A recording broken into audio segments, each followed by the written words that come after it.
I'm really curious. For you, you've written historical mysteries, Mhm. Scottish romances, and then this is your first Regency. How was it coming to the Regency period?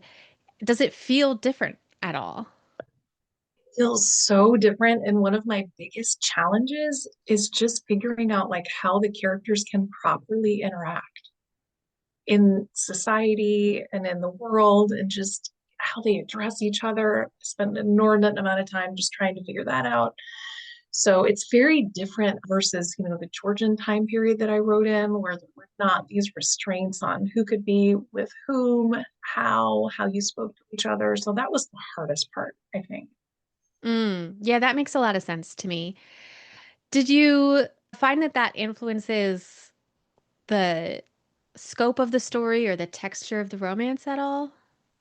Yes, because there's some scenes that become more intimate and romantic because they're really not allowed to have proximity or touching, or gloves or not gloves and all those kinds of things. And there's a cute little scene in the book where there's the language of fans, which was kind of fun. I think I could spend a few days in that rabbit hole of looking up what all the fan gestures mean, but just things like that where you would foresee that that's going to be a moment of intimacy or romance. And then other times where it's really hard to have your characters together without it being scandalous.